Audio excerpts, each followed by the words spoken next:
just how's everything been going this week? How's training been? Training for the players has been good. You know, their attitude and their application to our key principles has been very good.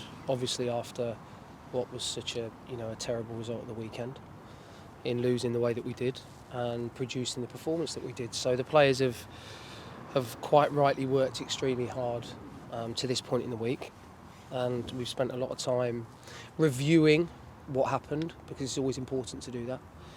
You know, in those situations, it's extremely painful, it's extremely emotional, but it also gives you the opportunity to learn. So that's what we've done. And you know, the other thing is that then when the players get their release is on the training ground. So they've had 3 really good sessions. From that perspective, positive, but it's now about them going to deliver performance at the weekend back at home. And you know, I think with everything, the unfortunate news this week with the 4 young men that so tragically lost their lives, you know, with the game on Saturday, I think it's the fact that we are honouring those young men with a minute's applause. It's devastating news for everybody concerned. You know, on behalf of the football club and myself personally, I'd like to send my condolences to their families.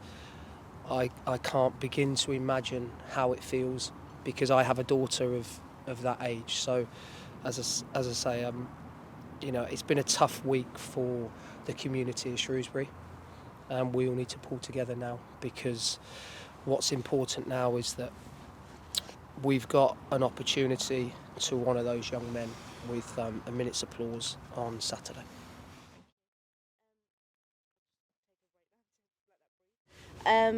Disappointed, you said, you know, with the result last weekend. How have the players reacted since then? I was devastated, more than disappointed, as were the players.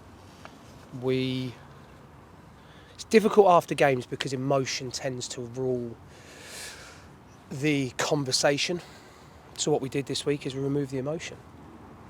Have we had difficult conversations with the players? Yeah, we have, because those standards are not acceptable from this group of players. The errors that we made got punished. So we have to use it as a hard reset. It must be used as that, because there is no point in standing ignoring what happened. Meet it head on. Make sure that the players are best prepared as they can be for what's going to be another tough game at home. But our home form, especially in the last 4 games, has been really good. What we've got to stop doing is we've got to stop conceding silly goals. That's what's really hurting us as a group at the moment. At home, we get away with it because we're scoring more goals than the opposition. But, you know, take that aside, we, as a group, I include myself, I include all the staff and all the players, we've got to get back to doing the basics well, because we are a team that can keep clean sheets in this league. And it's imperative that we do our utmost to do that on Saturday against a very good Port Vale team. Arguably at the start of the season, the defensive side of the game was the best side of the game. You spoke there about those mistakes. Why do you think some of those mistakes have come in you know, the Blackpool game and in some of those recent games? A lot of football is pressure related and pressure bound. We were in the game until we give the penalty away. If you watch it back, we turn over possession against Blackpool far too easily. We actually had the best chance in the first 15 minutes with Tom Bayliss's opportunity. So we started the game really well, but we can't keep talking about starting games well and making mistakes. We need to get back to what the players were good at the beginning of the season, and that's been a lot of the message this week, if I'm perfectly honest with you. It's a realignment of the group with our key principles, both with and without the ball. So you only will get that if you're willing to run, if you're willing to work hard. I'm not suggesting the players haven't done, but what's been important for me this week is as a group getting back to basics. Speaking, because at times it is always you as a head coach, or Marcus or Sean or Beastie talking out the players. You know, one thing that we've done this week is we've had some really honest, open conversations that have not been easy. but nothing in life ever is.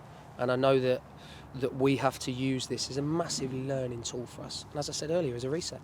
How do the players take that on board when you have the classroom sessions and you're talking? What's the dynamic of those conversations? Is it senior players that talk? What are the dynamics of those? No, not just senior players. Because what you've got to do is you've got to create an environment that's safe for people to have an opinion. Have we done that? Yeah. Is there a respectful manner in which the players talk? Yes, there is. We had it this morning, actually. But also, there is always going to be areas where there is difference of opinion. But that's football itself, that you're always going to get a difference of opinion, whether that be myself to another manager, a head coach, the way they want to play the game. It's always going to be. Football's always been a game of opinions. But it's important for me that the players understand what we're doing. And when I say understand, we've got to get feedback from them. There's no point in myself talking at them if they don't understand what we're saying and they don't get it.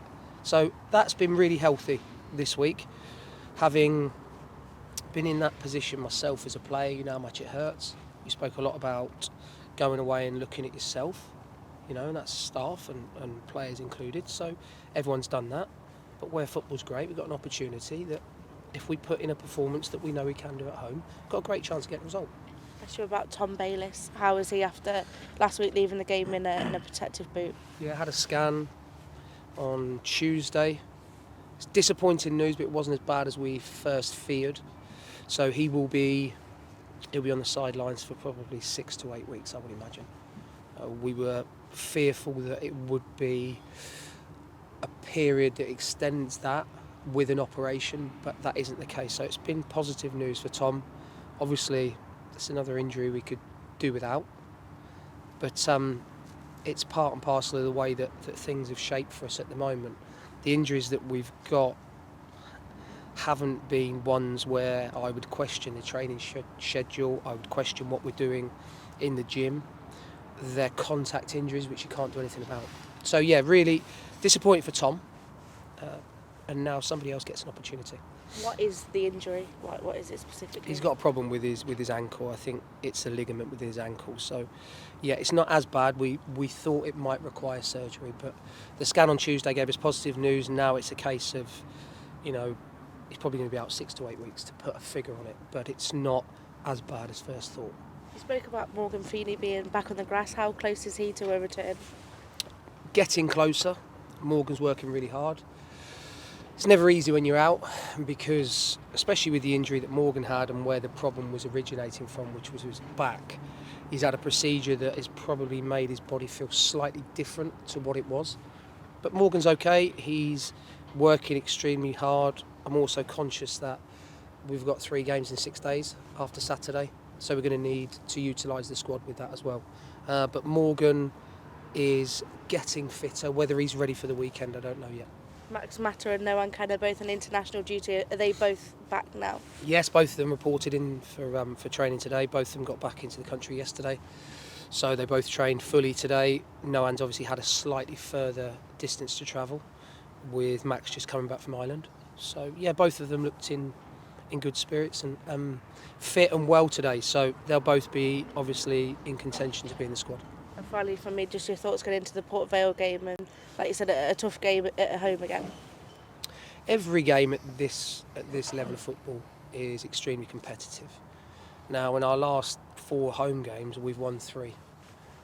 What we have to do is stop conceding goals. Port Vale, they're under a new manager this season, so they're trying to change maybe the way in which they want to play. They are very easy on the eye, very good football team with some talented footballers.